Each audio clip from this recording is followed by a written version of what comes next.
If you only had one blanket and two children fading from the cold, which one would you choose to save? She once thought she'd know the answer until the war began. Abandoned basement night. She sat against the cracked concrete wall, knees drawn to her chest. One child lay curled in her lap beneath the blanket. The other rested beside her, his breathing shallow, his cough softened only by exhaustion. The cold clung to her skin, but it wasn't the worst part. Her hand moved in quiet rhythm across the older boy's chest, counting each breath. Each pause stretched longer than the last. She had told them the blanket was damp, that they had to take turns, but he knew. He always knew. The younger one slept, restless, twitching, burning with fever. The older stared upward at the dark ceiling, unmoving, eyes wide but dry. He didn't ask for comfort. He didn't ask for stories. Just one question, quiet and cold.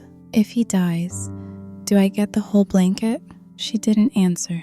Her fingers brushed his hair, light and slow, as if she could brush the question away. Close your eyes, she said, just for a little while. He didn't. He never did. Rats scratched in the corner.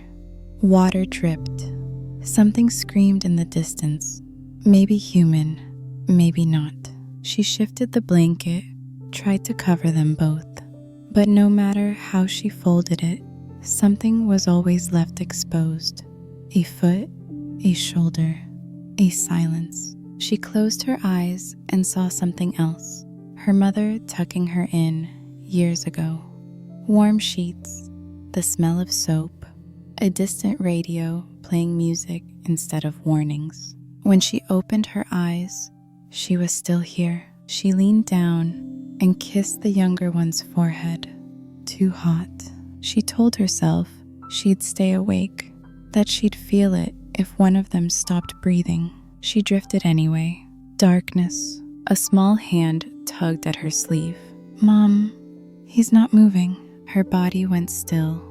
Then she pulled back the blanket. The boy's chest was silent, his mouth slightly open, his skin already cooling. The fever was gone.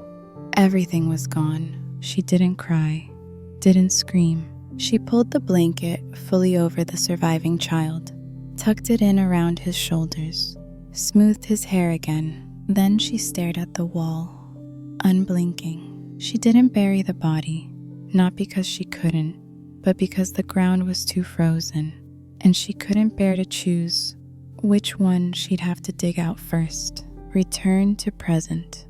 After the flashback, makeshift shelter, night, she folded the blanket again, slowly, precisely, just as she had that night. Her fingers paused halfway through the fold, and for a moment, she forgot which child it had once covered. She had stopped saying his name, not out loud, not even in her head. Names had too much shape, too much weight.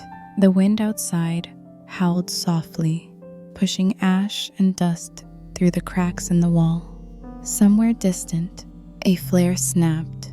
Red light bled across the ceiling for a few seconds, then vanished.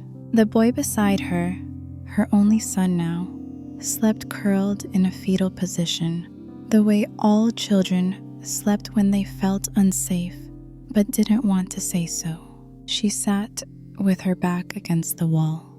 The cold was still there, but colder, somehow, than even the memory. Her mind drifted to the other mothers she had seen on the road. One who dragged a child's shoes, but no child. One who gave her baby away just to be allowed into the checkpoint. One who jumped into a frozen river with 2 children and came up with only one. She wasn't special. She wasn't the worst. She wasn't the best. She was just the one who lived. Outside, the bombs had stopped, for now. She adjusted the blanket slightly around her son's shoulders. The fabric had worn thin in places. She imagined her breath might tear it. He stirred. Half asleep, he mumbled, "Mom, is it morning yet?" She didn't answer right away. Instead, she looked out at the gray window, cracked and smudged, where light never meant safety anymore. She whispered, "Not yet." And in her heart, she hoped he would forget everything. The fever, the basement, the cold body beneath that same blanket. But part of her knew, the things children survive become the things they carry. She stayed awake long after he fell back to sleep. There was something about nights like this, when the sky didn't thunder, when the ground didn't tremble, that felt more dangerous than the noise. Quiet was where the past found her. She reached into the corner where her bag lay, buried under scraps of clothing. From the lining, she pulled out a folded piece of paper, wrinkled, smudged at the corners. A child's drawing, stick figures, scribbled with charcoal. A woman, a boy, and a house with windows that looked like eyes. It wasn't drawn by the child sleeping now. She traced her finger along the uneven lines, pausing at the smaller figure, arms outstretched, a crooked smile. She never showed it to anyone, never let it get wet. When they ran from camp to camp, this drawing was the only thing she made sure not to leave behind. She placed it on her lap. For a while, she just stared at it, then turned it over. The back was blank. She took a pencil, hesitated. She whispered aloud, barely audible, "I should have held you longer." The pencil hovered, then lowered again. She didn't write it. She didn't want it written down. Words on paper were too final, like marking a grave. Instead, she placed the drawing under her son's head, replacing the bundle of cloth he used as a pillow. He didn't stir, only sighed through his nose, small and soft. A moment later, she lit a stub of candle with her last match. She held the flame near the walls, one by one, checking for cracks. It was just a habit. If they were coming, she'd hear them first anyway. But it gave her something to do, something that made her feel like a mother again. Hours passed. She dozed upright, arms folded, eyes half open. Then, a thump. Not close, not far either. Metal scraping concrete. Footsteps.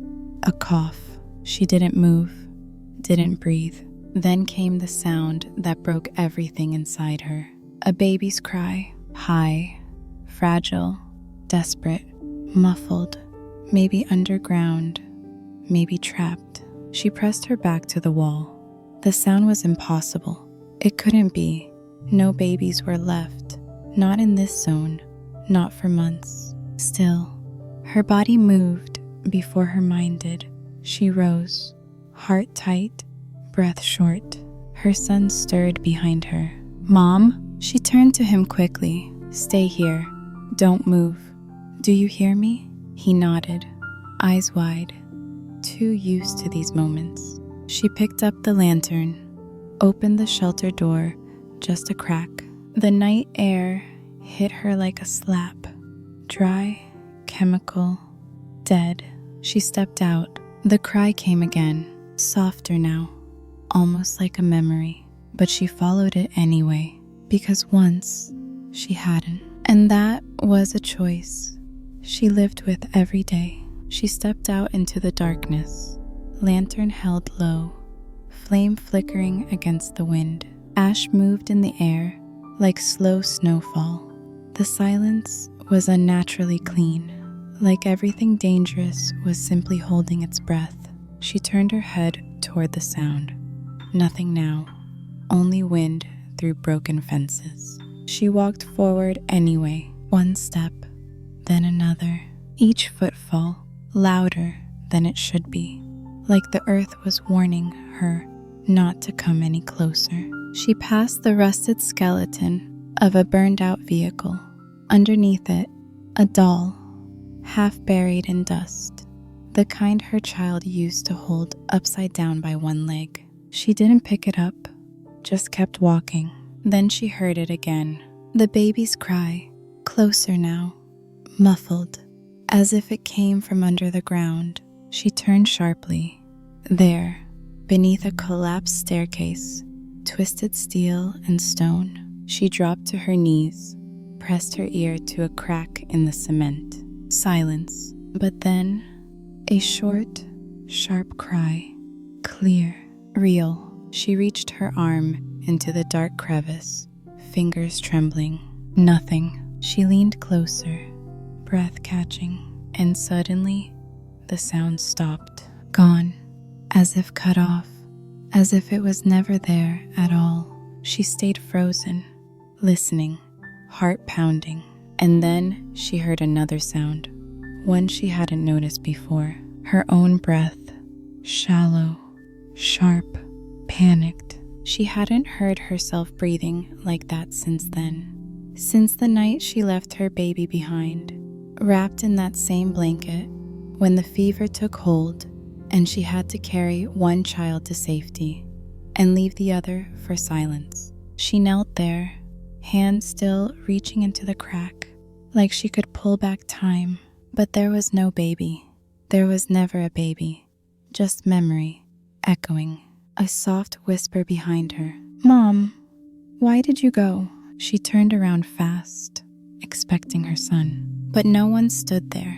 Only wind, only dust, only silence. She walked back slowly, numb.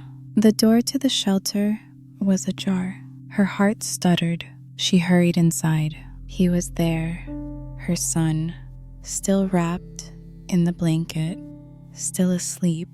His chest rose and fell steadily.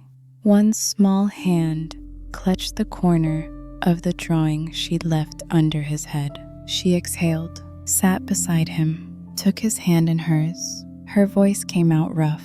"You stay close to me now, okay?" No reply. "Just sleep." She closed her eyes. But in her mind, the cry still lingered. Not from the city, not from the past. From within. She didn't sleep, even with her son beside her, hand in hers, warmth between their bodies. Her mind stayed awake. She stared at the ceiling. The cracks reminded her of veins, or rivers, or fault lines that had always been there, just waiting to split open. A slow thought surfaced, uninvited. She tried to push it back, but memory doesn't need permission. She sat at the table, folding laundry. The sun filtered through sheer curtains, golden and calm. The radio played softly, news headlines she didn't listen to, just sound. Her older son was building a tower from wooden blocks. The baby gurgled in a blanket on the floor. She smiled, half present, half exhausted. She hadn't slept well that week. Teething, fevers, bills. But she remembered this moment because of how ordinary it was, and how much she would beg to return to it later. Her husband walked in, kissed the baby's forehead, ruffled the older boy's hair. "When this is all over," he said, meaning nothing in particular, "we should go away for a bit. You know, just us." She laughed. "When what is all over? Life?" He shrugged. "The stress, the noise, the war in our heads." She looked at him. He meant it. He always meant it when he said nothing at all. "We'll take the boys?" Of course. She remembered that. How easily people lied with love, and how sincere they were when they did it. The tower collapsed. The baby cried. The radio kept talking about border tensions. She folded the last blanket, pressed it to her face. It smelled like milk and sleep and her. She opened her eyes. The same blanket, older now, dirt-stained, worn thin, was draped across her son. The only thing that survived the kitchen, the laughter, the blocks, the promise. Her husband was gone. She never knew where he died, only that he did. The tower was gone, the home, the table, the music, and one of the boys was gone too. Though sometimes, in dreams, she still heard both their footsteps in the same hallway. She reached over and smoothed the blanket, not to warm him, just to feel something that hadn't left. And then, a sound, real this time, voices, outside, low, male, 3, maybe 4, weapons clinking, boots crunching gravel. Then, a knock, not at the door, on the metal sheet outside, deliberate, not urgent, not friendly. She went still. Her son stirred. She whispered quickly, not a sound. He nodded, and in her heart, she repeated the words again, not to him, but to herself. Please, not this time. Another knock, this time louder. Metal against metal. A slow drag of something heavy. She scanned the room. There were no real hiding places, just shadows, thin walls, and the thin line between silence and death. Her son sat up, blinking. Mom, she pressed her finger gently to his lips. Under there, go. She pointed to the crawl space beneath the old storage shelf, just wide enough for a small body, just deep enough to disappear if the blanket hung over it right. He hesitated. Now he slid in. She covered the gap with old cloth, made it look accidental. Her hands trembled, but her face stayed still. Another voice outside, this one clear, male, harsh. We know you're in there. She grabbed the lantern, blew it out. Darkness swallowed everything. Silence again. Then, a boot. Kicking the door, she stood in front of it, body rigid. For a moment, she wasn't in a shelter. She was in a hospital room, holding her dying child. She was in a bus station where her husband never showed up. She was in the past, the future, the fire. She opened the door, just a crack. Outside, 4 men, dirty, armed, starving eyes, not soldiers, not yet. Something worse. She opened the door wider, blocking the room with her body. There's nothing here, she said, voice calm, flat, a whisper disguised as control. The tallest man grinned, 2 teeth missing. We heard crying. Then you heard wrong. One stepped forward. His hand touched the frame. Let us check. She didn't move, didn't let them see behind her. Her voice dropped. Only corpses inside. That made them pause. Yours? One of them asked, smiling. She smiled back, slowly. If it has to be. Silence. A moment held its breath. Then, the youngest of the 4 looked away. Something in her eyes, maybe, or the way she didn't flinch. The leader stepped back, spat on the ground. Not worth it. They left. Not fast, not slow, like they wanted her to feel every step they took away. She closed the door, locked it with a hook that wouldn't hold anything determined, collapsed to her knees, let out one single breath, shaky, quiet. The blanket shifted. Her son crawled out, face pale. Why didn't you let them in? He whispered. She looked at him, not angry, not sad, just tired, because they weren't looking for food. She sat with him in her lap, held him tighter than she had in weeks. Outside, nothing moved. Inside, she whispered, not to him, not to herself, to someone else. Maybe the one who never made it. I chose him. That night, I chose him. So I have to keep choosing him every time. And then dawn, or something like it. Pale gray light bleeding through the cracks in the world. Shelter. Morning. She didn't sleep. She waited until the light outside turned from gray to something closer to color. Her son slept with his head in her lap. His face was soft again. For a few minutes, he looked like both of them, the child she carried and the one she lost. She let herself believe that, just for a moment. Then, footsteps, but this time, small, light, familiar. She looked up. A girl stood in the doorway, 12, maybe 13, thin, wrapped in a patched coat too big for her. She held no weapon, just a paper. "They're taking people," the girl said. The mother stared, didn't speak. At the edge of the river, a van, medicine, food. They let my brother in. The paper shook in her hands. "You just have to prove the child is yours." The girl left the paper on the ground, turned, and ran, fast, like someone used to not being believed. The mother waited until her son woke. "We have to go," she said. He rubbed his eyes, looked at the note, then at her. "Will they help us?" She didn't answer. She folded the paper, packed the blanket, left the drawing inside. Some things she couldn't carry with her. Some things had to stay buried where memory could visit, but not follow. They walked for hours. The world had no signs, no maps, just bones of buildings, smoke curling from the horizon, like someone sighing. Her son stumbled. She carried him for a while, not because he couldn't walk, but because she needed to feel him against her chest, the same way she used to carry the other one. When he still made sounds, when he still reached for her hair. They reached the checkpoint just before dusk. It wasn't a camp, it was a truck, white, rusted, surrounded by sandbags and wire.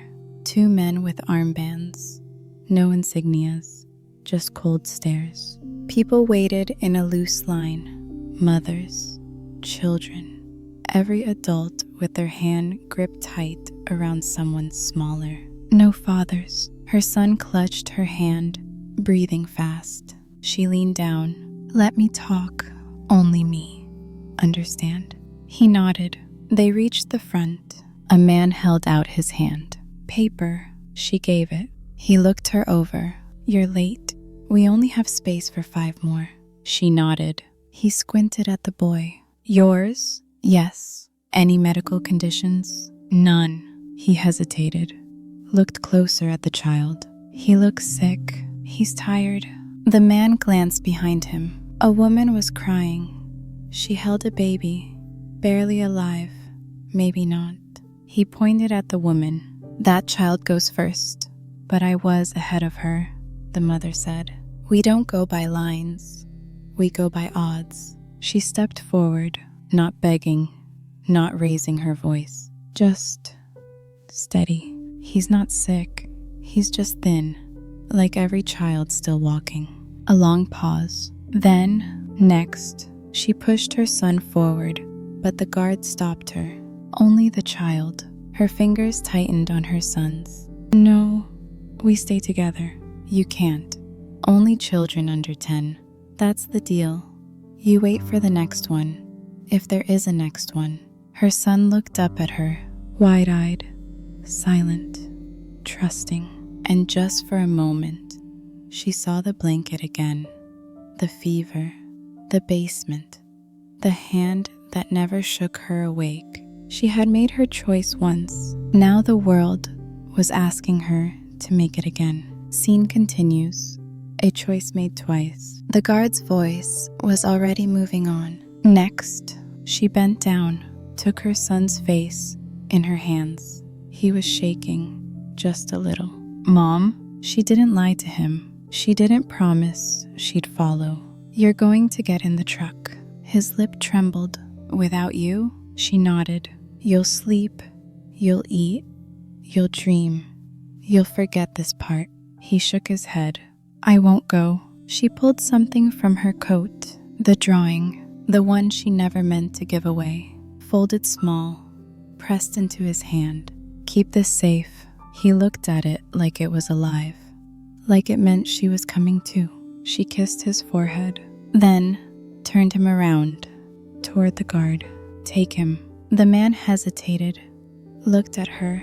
There was something in her face, not desperation, something colder, something that said, "If you leave him, I will become something you regret." The guard nodded, took the boy. Her son didn't cry, didn't scream. He kept looking back, even as he was lifted into the back of the truck, even as the door shut, even through the small crack where light slipped in.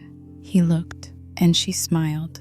Not wide, not warm, just enough, just like she did when she locked the door the first time. Not because it didn't break her, but because he needed to see her whole one last time. The engine started. The white truck pulled away, down the ruined road, across the ash-covered hills, out of her reach. She stood in silence, hands at her sides. No one left in line, no one watching. And then she sat down on the cold earth, crossed her legs, faced the van's trail of dust, didn't move, didn't cry. She just breathed, because now she finally could. Later, a stranger approaches. The sun was going down again. She didn't know how long she sat there. A sound, soft footsteps. She didn't look up. A voice behind her. "You gave him up?" She turned. An old woman, tired eyes, alone. She didn't answer the question, just said, "I didn't give him up. I gave him forward." The woman nodded, sat beside her. Two mothers, two silhouettes. No names exchanged, just silence and war and the space between a van and a memory. The silence left behind. Dirt road, dusk. The truck was long gone. She walked, not toward anything, just away from everything. Each step felt like it belonged to someone else, like she was borrowing her body, like the war had turned her into a placeholder for the person she used to be. She didn't cry. Crying was something the war had burned out of her months ago. She passed the place where trees used to be. Now, just black trunks, charcoal fingers reaching for nothing. Once, she had walked this same road with both sons. Once they had picked berries here. The bushes were gone. Only thorns remained. She came across an old house, half standing, roof bowed, door open like a mouth. Inside, nothing but dust and broken glass. But the mirror still hung on the wall, cracked down the center. Her reflection split in two. She stared at herself. The left side, soft, tired, older than her age. The right side, hollow, sharper, something unfamiliar. She whispered, "You made the right choice." But the mirror didn't answer, and she wasn't sure which half she was talking to. In the corner of the ruined room, paper, charcoal. She froze. She knew that kind of stroke, that crooked line, that lopsided smile. A drawing. A child had been here recently. She knelt beside it. The image was simple. A truck, a child, a woman behind a wall of fire. Her heart stopped. The child in the picture had something in his hand. A square, a folded page. The drawing she had given him. She closed her eyes. For the first time in days, she shook, not from cold, not from fear, from the realization that her child had survived, had drawn, had remembered her, not with pain, not with terror, with crayons. She touched the drawing with her fingers. It left a smudge on her skin, soft black. She pressed it to her chest, held it there, and whispered, not a prayer, not a promise, just one word. Still, what remains must move. Abandoned house. Evening. The wind slipped through broken windows, carrying the scent of metal and wood rot.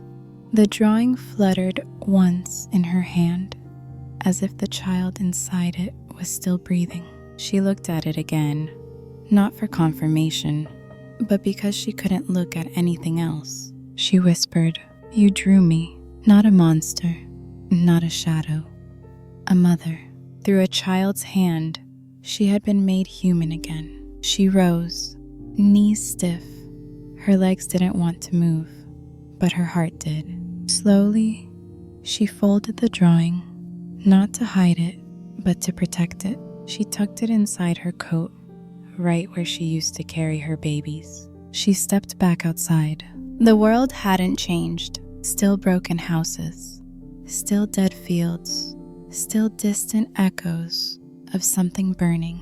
But she had changed, just slightly. She wasn't walking away anymore. She was walking towards something. Down the road, a boy sat on the edge of a broken fountain, thin, alone, no shoes. She approached slowly. He didn't run. He didn't look up, just held a piece of dry bread, cradled like something sacred.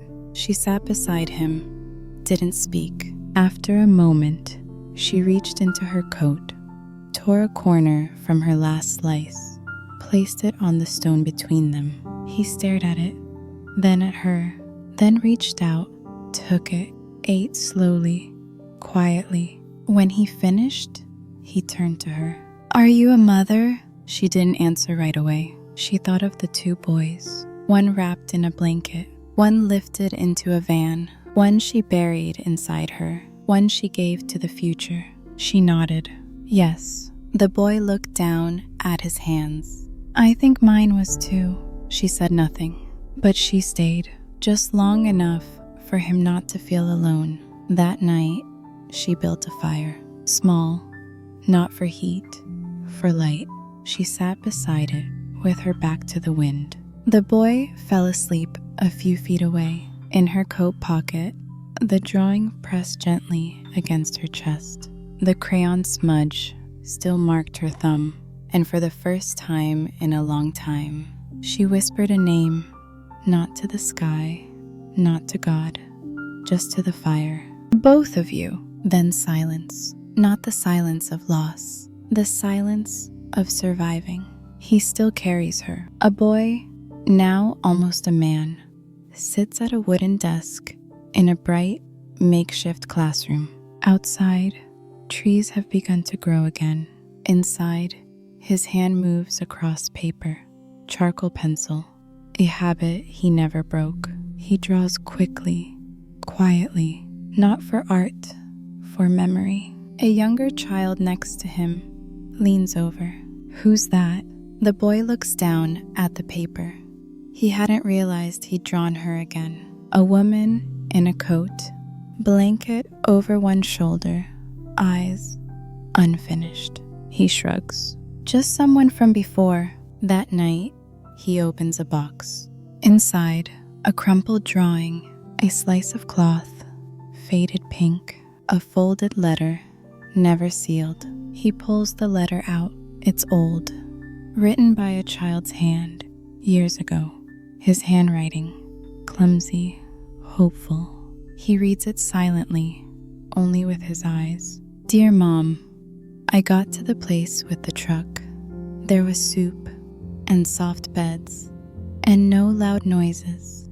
They asked where you were. I said you were coming. I kept saying it for a long time. Now I say it quieter. Sometimes I don't say it at all, but I think it every night. Thank you for letting me live.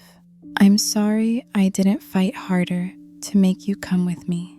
I love you more than anything, even now, even when I can't remember the sound of your voice. Love, your son." He folds the letter back up, carefully, gently, places it in the box, closes the lid. He lies down in bed. The walls are no longer shaking. The world has begun to speak in color again. But in the quiet moments, when the wind whistles, he still hears the sound of her coat rustling as she walked ahead. He still remembers her smile, the one she gave him before the door closed. He still sees her hand pressed to the window, and every time he closes his eyes, he sees the blanket, the one that kept him warm, the one that wrapped around sacrifice, the one that made him understand some choices don't end when they're made. Some choices live forever. She didn't leave me.